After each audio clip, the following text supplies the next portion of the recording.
What's up sa inyo mga boss madam? Sa video na ito, papakita ko sa inyo ang pagkakaiba ng clutch ng BIOS single BPTI sa dual BPTI.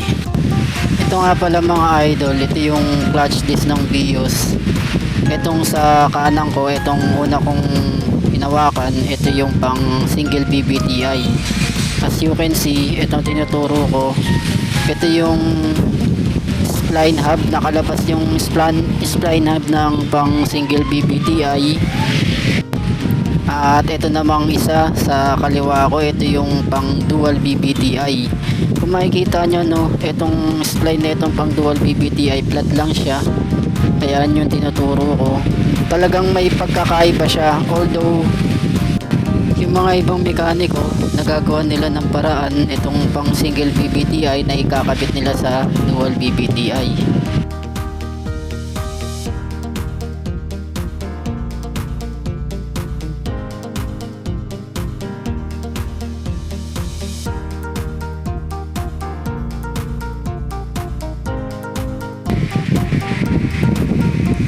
Ito naman mga idol, ito naman yung pressure plate, itong kulay blue, itong unang tinuro ko.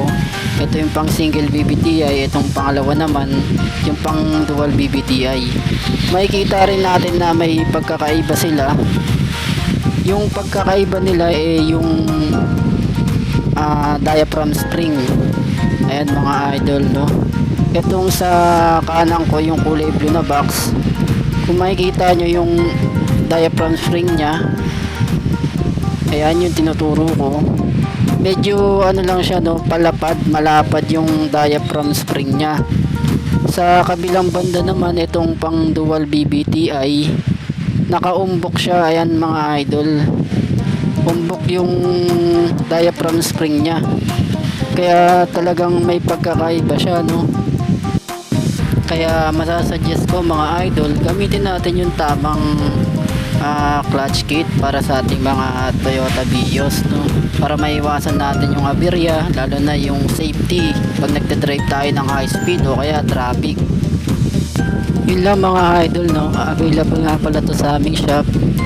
I-message nyo lang kami sa aming FB page na GC Auto Supply at ilalagay ko rin ang link sa description.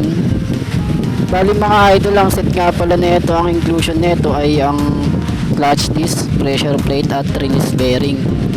Meron kaming pang 1.3 engine at 1.5 engine. Isa pa pala mga idol, no, ito palang brand na ito Aisin brand, Japan made siya. Ito rin yung brand na ginagamit mismo ng Toyota para sa kanilang mga clutch. So yun lang mga idol, no, sana meron kayong nakuhang konting idea at maraming salamat.